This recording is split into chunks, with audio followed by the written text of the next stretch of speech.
Hello.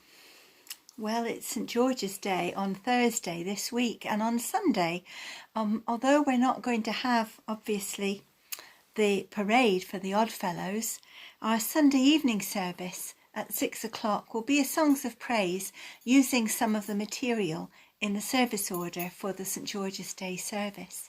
If you'd like to join us, then contact me by email or by Facebook, or ring me up and let me know, and then I can send you the invitation and you can join us. We have quite a band of about 12-15 people who've been meeting and trialling out the technology, trying to make sure that it works well for people with a computer or a laptop or a phone or a landline. So let me know if you'd like to join us. But meanwhile, I thought I would post here a talk, some reflections about St George's Day this year. What a year it's been. And now we're not able to meet for that Oddfellows commemorative walk. That talking, singing, fellowship, drinking and eating and storytelling, coming together from far and wide. I've been inspired to use a piece of poetry this year, as early as January actually. The final Brexit vote, the leaving of Europe, and probably a piece more recently on Facebook, turned my mind to a poet from the 17th century, one of my favourites, Donne. I like him a lot. For the first part of his life, he was an adventurer and a womaniser, sailing with the Earl of Essex to Cadiz. And then, when accused of an illicit marriage, he turned to the church and used his skill for words from carefully crafted love poems to preach powerful sermons.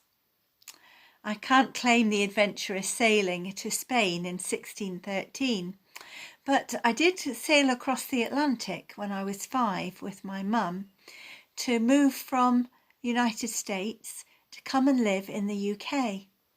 And that certainly was a big change to my life.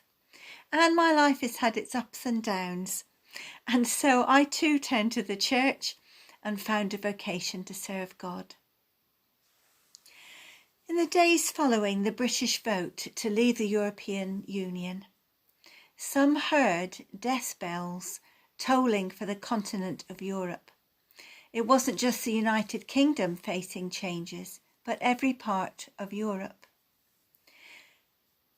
Donne, writing in the 17th century, famously wrote that no man is an island, and he compared people to countries and argued for the interconnectedness of all people with God. No man is an island hashtag is resonating today with Brits and people around the world showing solidarity, despite the fact that this country has voted to cut itself free. Donne's Meditation 17 is one of a series of essays he wrote when he was seriously ill in the winter of 1623, and has since been popularly remembered for one particular excerpt, which I'm going to read now. No man is an island entire of itself. Each man is a piece of the continent, a part of the main. If a clod be washed away by the sea, Europe is the less, as well as if a promontory were, as well as if a manor of thy friends or of thine own were.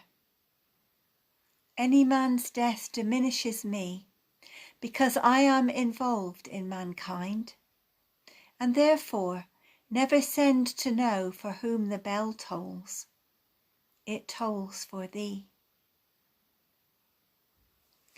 In his meditation on death, Donne writes that all beings are one with God.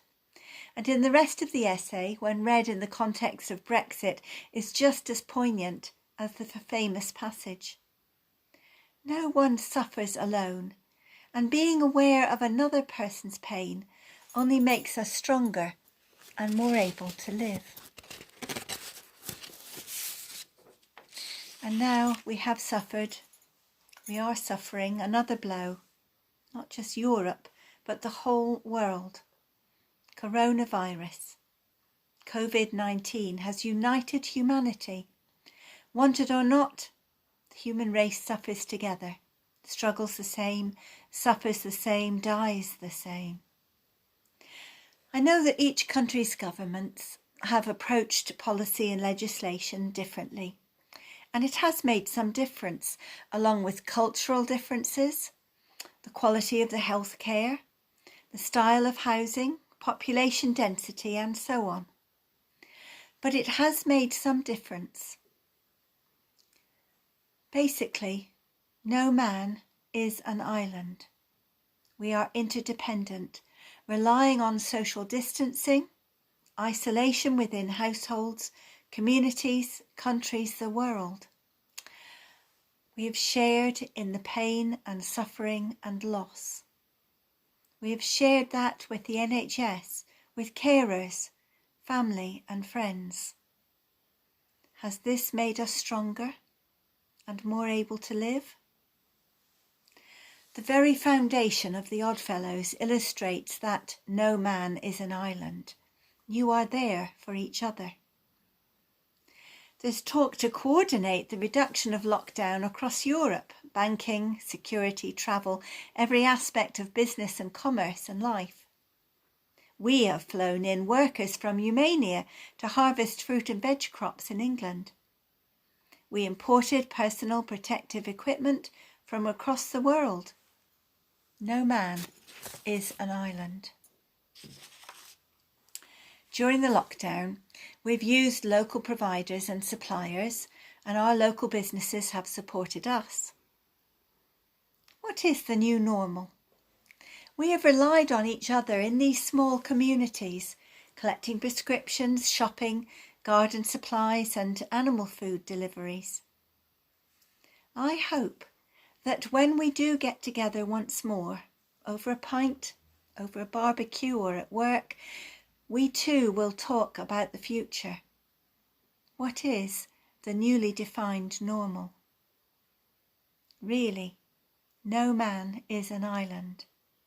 We've proved that we cannot be independent, that we have so much more in common than we have as differences. It isn't over as we write and read and hear this, as we miss our gathering. It is in fact quite likely to get worse. Can we also say, like John Donne, any man's death diminishes me, for I am involved in mankind. Please, shall we live life united, valuing everyone for what they can contribute and for the love of God. Amen.